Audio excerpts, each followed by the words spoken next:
Hello everyone, welcome to Bhima Sinkhole, Oman. இப்போ நீங்கள் பார்க்குறது ஓமனோட கேபிட்டலான மஸ்கட் சிட்டி. ரொம்ப பியூட்டிஃபுல்லான சிட்டிங்க. இதிலிருந்து ஒரு 1.5 hour ட்ராவல் பண்ணோன்னா நம்ம இந்த பீமா சிங்ஹோலை போய் பார்க்கலாம். அதுக்கு முன்னாடி நம்ம சேனலை ஃபஸ்ட் டைமாக பார்க்குறவங்க லைக் பண்ணுங்கள், ஷேர் பண்ணுங்கள், சப்ஸ்கிரைப் பண்ணுங்கள். வாங்க வீடியோக்குள்ளே போகலாம். வெல் மெயின்டைன்டு ரோடு மஸ்கட்லேருந்து கிளம்புனீங்கன்னா கூகுள் மேப்பை ஃபாலோ பண்ணாலே போதும், கரெக்டாக நம்ம அந்த இடத்துக்கு போயிடலாம். இதான் நீங்கள் பார்க்குறது. கொஞ்சம் சிட்டியை விட்டு தாண்டினா இந்த மாதிரியான ஒரு இடம் வரும். இதுதான் பீமா சிங்ஹோலோட என்ட்ரன்ஸ். இங்கே பார்த்தீங்கன்னா உள்ளே நுழைஞ்சோடனே லெஃப்ட் சைடு வந்து உங்களுக்கு ரெஸ்ட் ரூம்ஸ், வாஷ்ரூம்ஸ் எல்லாமே இருக்குது. ஸோ நம்ம இங்கே ஆக்சஸ் பண்ணிக்கலாம். இதுக்கு உள்ளே நுழையும் போது 2 பக்கமும் இந்த மாதிரியான பார்க் நல்லா மெயின்டைன் பண்ணி ஃபுல் க்ரீனிஷோடு இருந்துச்சு. பார்க்குறதுக்கே ரொம்ப பசுமையாக அழகாக இருந்துச்சு இந்த பார்க்கு. இதில் கிட்ஸு வந்தாங்கன்னா அவங்க விளையாடுறதுக்கு வசதியாக நிறைய ஸ்லைட்ஸ், அப்புறமா ஸ்விங், அந்த மாதிரி நிறைய ஐட்டம்ஸ் வச்சுருந்தாங்க. ஸோ இதிலெல்லாம் விளையாண்டுட்டு கொஞ்சம் நேரம் என்ஜாய் பண்ணிவிட்டு அப்படியே நடந்தோன்னா நம்ம பீமா சிங்ஹோல் வரும். இப்படி பார்க்கும்போதே உங்களுக்கு கண்ணுக்கு குளிர்ச்சியாக நல்லா அழகாக இருக்கும் இந்த இடமே. இதுக்குள்ளே போகிறதுக்கு எந்த விதமான என்ட்ரி ஃபீஸ் எதுவுமே கிடையாது. இது ஃபுல் ஃப்ரீ தான். காலையில் 8 மணிலேருந்து நைட்டு 8 மணி வரைக்கும் இது ஓப்பனில் இருக்கும். பட் ரொம்ப இருட்டிடுச்சுன்னா நமக்கு அங்கே ரொம்ப இருட்டாயிடும், உள்ளே நம்ம டைம் ஸ்பெண்ட் பண்ண முடியாது. ஸோ முடிஞ்ச அளவு நல்லா வெளிச்சமாக இருக்கும்போதே போயிட்டு வர்றது பெட்டர். நாங்கள் கொஞ்சம் ஏர்லியாகவே கிளம்பி போயிட்டோம். ஆஃப்டர்நூனுக்கு மேலே கிளம்புனீங்கனாலே நல்லது. ஏன்னா ரொம்ப வெயிலில் போனால் அங்கே ரொம்ப வெயிலாக இருக்கும், தண்ணியில் அவ்வளோவுக்கு என்ஜாய் பண்ண முடியாது நம்மளால். ஸோ ஆஃப்டர்நூனுக்கு மேலே கிளம்புங்க, இல்லை ஏர்லி மார்னிங் கிளம்பி போயிட்டால் நல்லது. ஸோ இப்படி போகும்போதே நமக்கு எதுவும் தெரியாது, இந்த மாதிரி ஒரு காம்பவுண்ட் வால் தான் தெரியும். ஆனால் காம்பவுண்ட் வால்குள்ளே பார்த்தீங்கன்னா இந்த மாதிரி ஒரு பெரிய பள்ளம் இருக்குது. அது தாங்க பீமா சிங்ஹோல். இப்படி சுற்றி பார்த்தீங்கன்னாலே தெரியும். இந்த கல் ஃபுல்லாக லைம்ஸ்டோனால் ஆன கல் தான் இதை சுற்றி இருக்கிறது. நடுவில் ஒரு பெரிய பள்ளம். இதுதான் பீமா சிங்ஹோல்.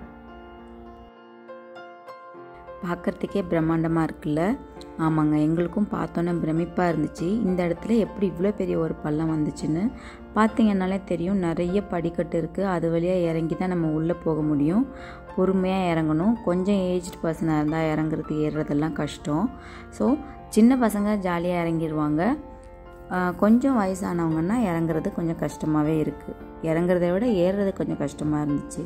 ஸோ அங்கே பார்த்தீங்கன்னா அங்கேயே ஒரு போர்டு போட்டிருக்கு, இங்கேருந்து எந்த ஜம்பிங்கும் பண்ணக்கூடாது, அதே மாதிரி சேஃபாக ஸ்விம் பண்ணுங்கள் எல்லாமே போட்டிருக்குது.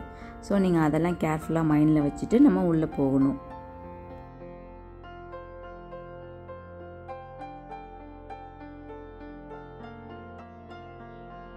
இங்கேருந்து பார்த்தோன்னாலே தெரியும், நிறைய பேர் ஸ்விம் பண்ணிவிட்டு அப்படியே உக்காந்துட்டு நல்லா என்ஜாய் பண்ணிட்டு இருந்தாங்க.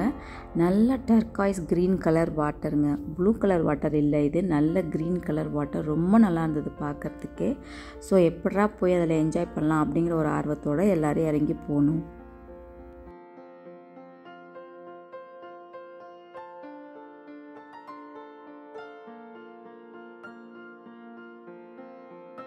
இந்த பீமா சிங்ஹோல் எப்படி வந்துச்சு அப்படின்னா, ரொம்ப காலத்துக்கு முன்னாடி ஒரு எரிக்கல் விழுந்ததாகவும் அதனால் திடீர்னு இங்கே ஒரு இவ்வளோ பெரிய பள்ளம் வந்துச்சு அப்படின்னு சொல்கிறாங்க.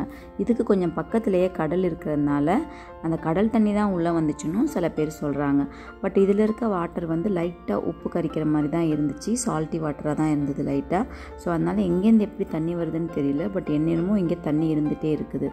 அதனால் இவ்வளோ பெரிய பள்ளம் சடனாக எப்படி வந்ததுன்னு தெரியல. பட் அங்கே இருக்கும்போது வந்து எல்லோரும் இந்த மாதிரியான ஒரு விஷயத்தை தான் சொன்னாங்க, எரிக்கல் விழுந்ததுனால தான் இவ்வளோ பெரிய பள்ளம் வந்துச்சு அப்படிங்கிற மாதிரி. பார்த்திங்கன்னா தெரியும் எவ்வளோ க்ரீனாக இருக்குது இந்த வாட்டர்னு சொல்லிட்டு.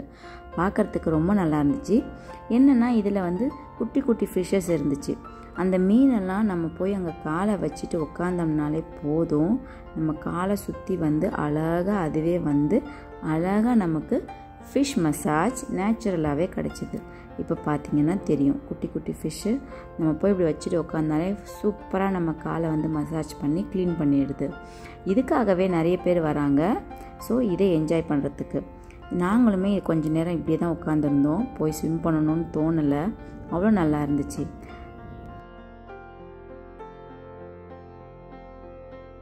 ஆக்சுவலாக இது மேலேருந்து நிறைய பேர் ஜம்ப் பண்ணுறாங்கங்க. ஆனால் ஜம்ப் பண்ணக்கூடாதுன்னு அங்கேயே போட்டிருக்குது, அந்தளவு சேஃப்டி இல்லைன்னு. ஏன்னா இங்கே கீழே வந்து நிறைய பாறைகள்லாம், குட்டி குட்டி கல் பாறையெல்லாம் இருக்குது.